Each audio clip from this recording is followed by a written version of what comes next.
Well, good morning, everyone. I'm Rev Derwyn from the Church of the Good Shepherd, and after being away for the past 5 weeks, I am glad to be back. It's interesting getting back to work after having a great summer break. I confess to feeling a little bit rusty in doing this, especially this speaking to the camera thing, but it is good to be here and it's good to be with you again. And I'm also very pleased to be able to announce that I'm only doing this 2 more times, this Sunday and then next Sunday, because on Sunday the 13th of September, after a 6-month hiatus because of the COVID pandemic, we will finally be able to gather once again for worship in person at the Church of the Good Shepherd. There will be details on our website about how that's going to happen. It is going to look a little bit different from normal. There are some protocols we have to follow that certainly will make church feel different from what we're accustomed to. Perhaps most alarmingly is right now, congregational singing won't be allowed, which is just really strange when it comes to Christian worship, I think. But nevertheless, we get to gather again, which will be important. So we're looking forward to that day, 3 Sundays away.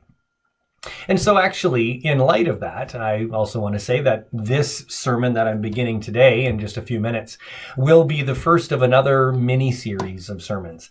So I will speak about our topic today and then expand on it a bit more next week and then kind of come to a bit of a climax about it all together when we gather on the 13th.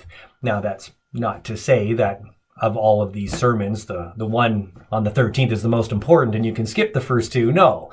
One of the great challenges is when trying to keep a sermon down to 20 minutes, sometimes there are concepts or things to learn that we find in the Bible that require more than 20 minutes to talk about. And so that's why often a series is better and easier and allows us to, rather than drink from a fire hose, take smaller sips and get a chance to process things as we go. And so that's what we're going to be talking about today, or what we're going to begin today. And let me just say from the start that this topic is one that has significant importance. We're going to be dealing with the very name of God. But before we get there, let's actually turn and listen to the 2 readings that we've chosen from the lectionary today. And so we begin with a reading from the book of Exodus. Moses was keeping the flock of his father Jethro, the priest of Midian. He led his flock beyond the wilderness and came to Horeb, the mountain of God. There the angel of the Lord appeared to him in a flame of fire out of a bush. He looked, and the bush was blazing, yet it was not consumed. Then Moses said, "I must turn aside and look at this great sight and see why the bush is not burned up." When the Lord saw that he had turned aside to see, God called to him out of the bush, "Moses, Moses." And he said, "Here I am." Then he said, "Come no closer. Remove the sandals from your feet, for the place on which you are standing is holy ground." He said further, "I am the God of your father, the God of Abraham, the God of Isaac, and the God of Jacob." And Moses hid his face, for he was afraid to look at God. Then the Lord said, "I have observed the misery of my people who are in Egypt. I have heard their cry on account of their taskmasters. Indeed, I know their sufferings, and I have come down to deliver them from the Egyptians and to bring them up out of that land to a good and broad land, a land flowing with milk and honey, to the country of the Canaanites, the Hittites, the Amorites, the Perizzites, the Hivites, and the Jebusites. The cry of the Israelites has now come to me. I have also seen how the Egyptians oppress them. So come, I will send you to Pharaoh to bring my people, the Israelites, out of Egypt." But Moses said to God, "Who am I that I should go to Pharaoh and bring the Israelites out of Egypt?" He said, "I will be with you. And this shall be the sign for you that it is I who sent you. When you have brought the people out of Egypt, you shall worship God on this mountain." But Moses said, "If I come to the Israelites and say to them, 'The God of your ancestors has sent me to you,' and they ask me, 'What is his name?' what shall I say to them?" God said to Moses, "I am who I am." He said further, "Thus you shall say to the Israelites, 'I am has sent me to you.'" God also said to Moses, "Thus shall you say to the Israelites, 'Yahweh, the God of your ancestors, the God of Abraham, the God of Isaac, and the God of Jacob, has sent me to you. This is my name forever, and this is my title for all generations." Hear what the Spirit is saying to the church. A reading from the Gospel of Matthew. From that time on, Jesus began to show his disciples that he must go to Jerusalem and undergo great suffering at the hands of the elders and chief priests and scribes, and be killed, and on the third day be raised. And Peter took him aside and began to rebuke him, saying, God forbid it, Lord. This must never happen to you. But he turned and said to Peter, Get behind me, Satan. You are a stumbling block to me, for you are setting your mind not on divine things, but on human things. Then Jesus told his disciples, If any want to become my followers, let them deny themselves and take up their cross and follow me. For those who want to save their life will lose it, and those who lose their life for my sake will find it. For what will it profit if they gain the whole world but forfeit their life? Or what will they give in return for their life? For the Son of Man is to come with his angels in the glory of his Father, and then he will repay everyone for what has been done. Truly I tell you, there are some standing here who will not taste death before they see the Son of Man coming in his kingdom. The Gospel of Christ.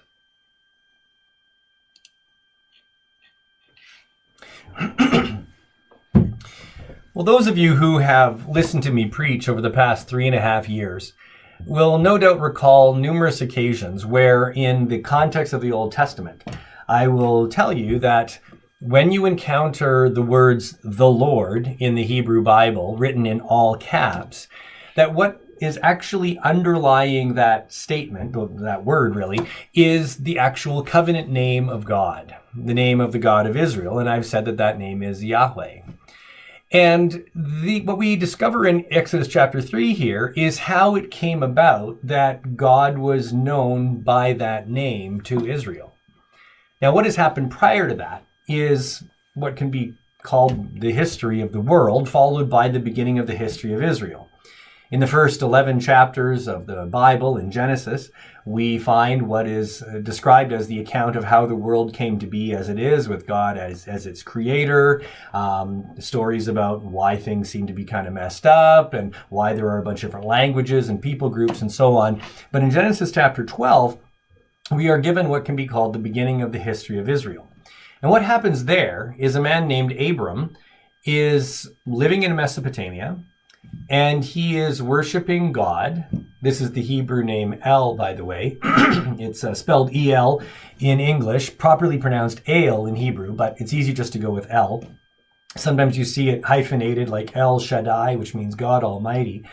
But nevertheless, this is who Abram and the people around him are worshiping.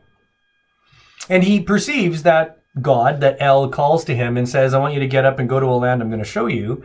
And I'm going to make your name great, and I'm going to give you a son. I'm going to make you into a great nation, and through you, all the nations of the world will be blessed. And so Abram begins to follow this call of God. And as he walks in obedience, God comes back to him and says, by the way, I'm wanting to change your name. Your name, Abram, which basically means father, I'm going to change. It's going to be Abraham, which means father of many. And sure enough, that's what ends up happening with Abraham, because he ends up having a kid named Isaac. Isaac continues on in following the direction of God in this way. He has a son named Jacob. Jacob's name, by the way, means deceiver. Not a great way to start, but then through a significant course of events in Jacob's life, God comes to him and says, I'm going to change your name from Jacob. It is now going to be Israel, which means wrestles with God. And so then Jacob/Israel ends up having 12 kids. His 12 sons end up being the 12 patriarchs of the 12 tribes of Israel. And by the time we get to the end of the book of Genesis, we now have about 70 people who make up this Israelite family. And they have made their way down to Egypt in order to survive, because there was a famine in their land. And through the agency of one of Jacob's sons, a man named Joseph, was able to be brought into the land of Egypt, where they were able to be fed and survive. And so that's how the book of Genesis closes. The book of Exodus opens up, and very quickly we find that some time has elapsed. And we don't know exactly how much time. Elsewhere in the Bible, you'll hear reference to 400 years that the Israelites spent in Egypt. In other places, 430. Those could very well be symbolic numbers, so we Don't really know if it was less than that. It might very well have been. But the point is that enough time elapses from the time that Israel came into Egypt that the current leader of Egypt, the current Pharaoh, has enough distance between their original arrival in the land that all this Pharaoh sees is a bunch of foreigners who are very quickly growing in number, who he is afraid might actually overrun his country. And so he decides to put them into slavery. So he takes all of these people, how many of them there happen to be at this point, and begins to force them to labor, building monuments, building a city. And this is where the Israelites find themselves in the beginning of Exodus. Now, let me simply say that if you were suddenly put into slavery, it wouldn't take too long for you to complain about it. After 1 year in slavery, I'm sure you would have had enough by then. 10 years, certainly. 40 years, absolutely. And so 40 years represents at least one generation in a biblical timeline. So the events of Exodus chapter 3 have taken place along at least this period of time, because you see, what we learn is that God was paying attention to what was happening to the Israelites. He heard their cries because the Israelites in their slavery call out to God and say, would you deliver us? Would you save us? And so God intends to do exactly that. And he's going to do it through a man named Moses. Now, to make it really brief, Moses is a curious character because he was born as an Israelite, or a Hebrew, another word used to describe the people. And through a number of circumstances, Moses ends up being raised as an Egyptian. So he grows up in this Egyptian household, and somewhere along the way learns that he actually has his heritage with the Israelites. So much so that at about the age of 40, he sees an Egyptian guard beating a Hebrew slave. He rushes in to intervene and probably inadvertently ends up killing this Egyptian guard. Well, he hides the body and hope nobody notices, because this is certainly a capital offense. But the very next day, he finds out that it was not a secret, and he realizes that his life is now in danger. So he gets out of Dodge and runs out of Egypt, takes off to another land, a land called Midian.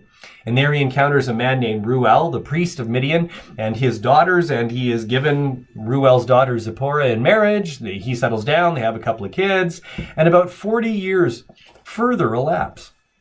Moses is a shepherd for his father-in-law, and we pick up the story in Exodus chapter 3 that Moses is now leading his father-in-law's sheep out to find better pasture. And they go outside of the land of Midian and come to a place called Horeb. And there, as he's letting the sheep graze, he encounters this remarkable scene, this bush that is burning, that is not being consumed. And so, of course, like any of us would, we see that. This is weird. Got to check it out. Moses goes to check it out. And as he approaches it, the voice of God comes out of the bush, calling him by name. And so Moses just says, okay, here I am. And God says to him, I am the God of your father, the God of Abraham, the God of Isaac, the God of Jacob. And I've heard the cry of my people Israel, and I've heard how they've been oppressed. I've heard that they want to be delivered from slavery, so I'm going to do that, and I'm going to do one better. I'm not only going to take them out of slavery, but I'm going to take them out of this land of Egypt into their own land, a land that is broad and good and flowing with milk and honey, and there are a bunch of other people who live there right now. We're not going to worry about that at this point, but that's what I'm going to do. I'm going to deliver them, and here's how it's going to happen. I am sending you to Pharaoh to tell him to let my people go. And Moses, pushing 80, understandably is kind of concerned about hearing this. And he objects initially to God, and he says, yeah, well, who am I, though, to be the one to do this? And I can imagine that some of what Moses is thinking at this point is he's going, okay, a couple of things. Number one, I've been out of circulation for the past 40 years. I don't even know what's been going on there. And who am I to think that I could have an audience with Pharaoh? I mean, not to mention that I killed a man. If I just show up in Pharaoh's front yard, he could just as easily just have me put to death on the spot, let alone think that there was a reason he should listen to me. How on earth could I be the one to do this? And God's answer is interesting. He says to him, I will be with you. And then he says, and this will be the sign that it is I who sent you, because when you have taken Israel out of slavery, you all will arrive here and you will worship me on this mountain. Horeb, by the way, is another name for Sinai. This is where they're going to get the 10 Commandments. Now, that promise was certainly forward thinking, but I can't help but think that it might be a little less than satisfactory for the immediate moment. Because the only way, according to that promise, that Moses is going to know that it was God is when all is said and done. How is that supposed to sustain him step by step? So Moses brings up another question. He says, okay, well, all right. And I think he's probably thinking, given that I've been away for, 4 decades, if I show up to the Israelites and say, oh, by the way, the God of your ancestors, the God of Abraham and Isaac and Jacob, he is sending me to you. And if they ask me, what is his name? What am I supposed to tell them? And I think part of the reason that Moses asks that question is because he recognizes that he is kind of an anomaly, right? Again, being raised primarily as an Egyptian, somewhere along the way learning of his Hebrew heritage, but now being out of circulation for the past 40 years, is he even an expert on things of Israelite worship of God? In fact, maybe that's actually why he's a good candidate for it. Because he's not coming in with deep set, pre-conditioned ideas. So anyway, God answers this question. Now, it's important to understand that Moses is asking for God's name. And names in general in the Hebrew Bible are very important. As you read the Old Testament, when someone is given a name, especially at their birth, there is often a sense of description going with it, a sense of what kind of child this will be or what the circumstances were around their birth, and their name is a pointer to that event. But especially when someone is renamed, that is really significant. When another name is given, so as we said earlier, Jacob, whose name meant deceiver, was changed to Israel, which means wrestles with God. And what you find as you read the Old Testament, that indeed was a name of destiny given, because throughout the rest of the Hebrew Bible, you'll find that the Israelites, wrestling with God is a really good description. And so when a name is given subsequent to someone already being known by a name, it really makes a significant point. And so up until this time, God, the God of Abraham, Isaac, and Jacob, and ostensibly that the Israelites were worshiping, perhaps even for Moses himself, was known as El, was known as God. And this, though it began as a name, we'll come back to this in the next week or two, but it became a rather generic name for God. So if you were to ask someone today, do you believe in God? They might say, sure. But okay, what does that mean? You believe that there's a higher power? Do you believe in the God as described in Islam by Allah? Or do you believe in the God of Christianity as a Jesus being God? What do you, God is a very generic term. And so now, by asking for the name of the God that has heard the cries of Israel and was now speaking to Moses, God is about to give a very specific name. And so here's what he says. When Moses asks, what is his name? What should I say? God responds by saying, I am who I am. Or it could be translated, I am what I am. Or I will be what I will be. It's not really a name, it's a sentence. And we could kind of think that perhaps God was being a little bit playful with Moses. Like here Moses is trying to sort all this out. Okay, so what is your name? And maybe God says, I am who I am. I will be who I will be.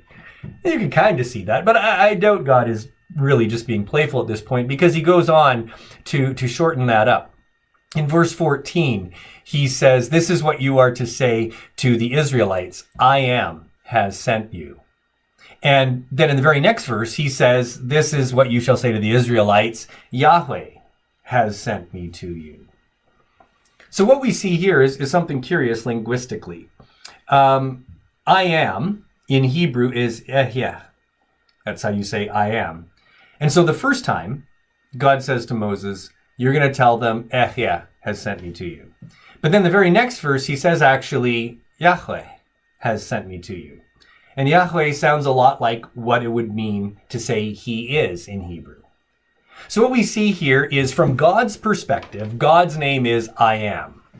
But from Moses' perspective, speaking of God, the name is he is. This is something that now is carried over from this point forward in the scriptures. Now let me say something really quick.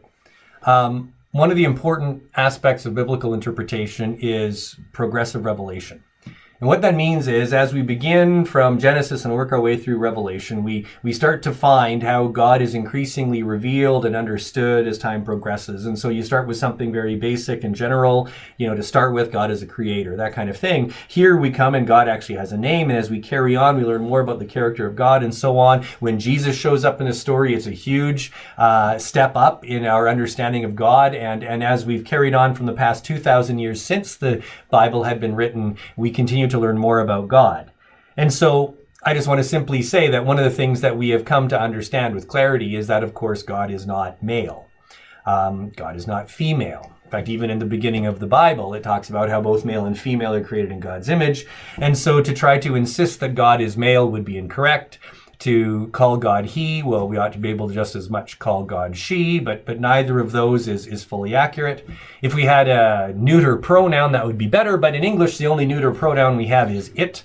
And when we read about God's activity in the Bible, we find a God who is a person, who is responsive, who hears, who loves, and it's really hard to imagine an it loving. And so it's difficult for us to do that. So oftentimes you'll hear me talk about God and God's self and so on, but even that can start to sound clunky. And of course, nowadays, we often are finding that using the plural pronoun they is helpful to speak of someone in general. And in light of the fact of God as Trinity, that actually isn't too bad of an idea. Maybe we ought to start referring to God as they instead. But anyway, I'm getting a bit far afield. The point I simply want to say is that we recognize that God is not male. However, for the sake of this context and for the passage in which we are located, understanding that there was this patriarchal concept of God as a he, then I'm just going to keep using that. But recognize I'm just simply staying in step with that level of the progressive revelation and understanding of God. That explanation was probably longer than it needed to be. But having said that, God gives Moses his name. He says, "My name is Yahweh." And so now, from here on, every time in the Bible you see the Lord in all caps, we are seeing that God is being identified by this name. Now, why is it not just simply spelled out as Yahweh in the Bible? Well, I think there's a couple of reasons for that. Number one, Yahweh is the best educated guess we have as to how to pronounce this. Ancient Hebrew was written only with consonants, no vowels. And so YHWH are the consonants that go with this name. And for the rest of the Hebrew words, we know how to pronounce them because we've heard it pronounced. And so then a system of making vowels was created and put in there. But the Israelites and the Jews to this day do not pronounce the name of God, this special name of God. And the reason why is 17 chapters later, when you get to Exodus chapter 20, when Moses has led the people out of Israel and they're back there and they're indeed worshiping God on that mountain, they receive the 10 commandments. And the third commandment is, you shall not misuse the name of Yahweh your God. And so very soon afterwards, the Israelites never pronounce the name of God for fear that they might break the third commandment. And so what they would do instead is substitute the name of God with the word Adonai, which in Hebrew means Lord. Or they would say Hashem, which in Hebrew means the name. So you hear that a lot nowadays. So they stopped pronouncing the name of God. So that's why we don't really know exactly how to pronounce it. And then I think because of wanting to honor the Jewish perspective, English Bibles generally do not put Yahweh in there and just simply put the Lord in all capitals. So alluding to the use of Adonai instead, but honoring the resistance of wanting to misuse the name of God. Personally, I think that's going a little bit further than necessary, but I'm not saying that. I mean, if I was with, some Jewish friends, I would not dare to pronounce the name of God out of respect for them. But within the Christian context, I have found it tremendously helpful to actually use the name of God as we're reading the Old Testament. And you've heard me say this before. So I would encourage you, as you read the Old Testament and you come across the Lord in all caps, to think Yahweh instead, or to actually say Yahweh instead.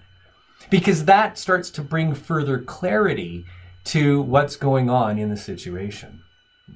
Now, I've been explaining some of this background stuff a little bit more than perhaps I should have right now, but let me close with this thought and have you ponder these things over the next week.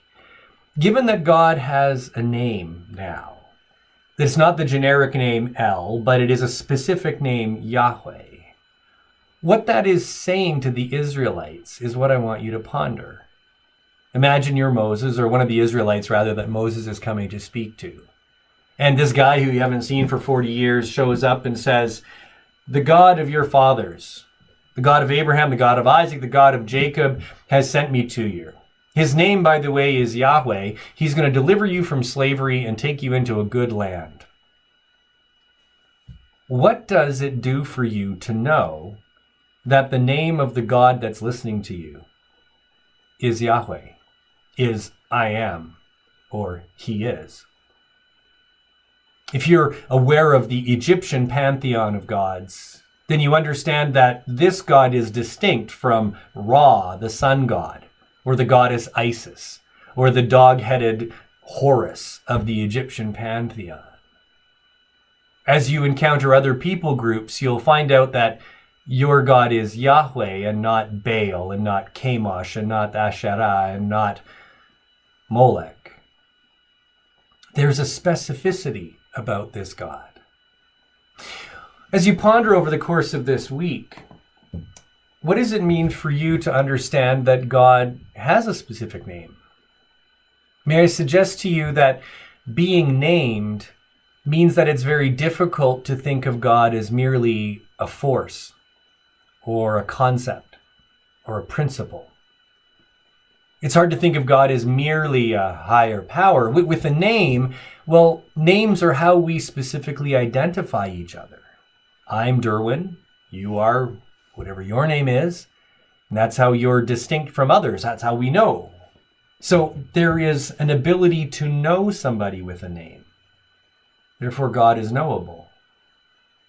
We also have this added emphasis of the personhood of God, that when we say God is love, we are talking not only about God having the quality of love, but that God actually acts in love. And that's something a person does, not a force, not a concept. So ponder that over this week. We'll expand on this thought further next week. But we are talking about a God with a name, who is a person, who is distinct from other gods, who listens and hears and acts. A God who says, I will be with you. And that is the reality from the beginning. Even though Abraham only knew of God as El, and Isaac only knew of God as El, and Jacob only knew of God as El, and however many generations between Jacob and Moses only really knew of God as El, now with this revelation to Moses, that revelation is expanded upon. And we find that the God that was at work at the beginning is the same God that is at work now. And that God is paying attention and is with us and is with you. Think about that this week. And then next week, we'll do another one of these videos and go expand further on that. And then the week after that, we get to do it in person at church. And if you're in Calgary, I invite you to come. We'll have both our 8 o'clock and 10 o'clock service again. And we will find out how it works in this not post-COVID. We're still in the COVID time, but with these new protocols. But we'll get to actually gather face-to-face, which will be a wonderful thing. We also intend to continue to offer recordings and even videos of the sermons. So we'll still see this on this website as well, or our Facebook page or YouTube, wherever it is that you're picking up this video. Anyway, having said all that, God bless you. We'll see you next week. And think about the name of God over the course of this week. Amen.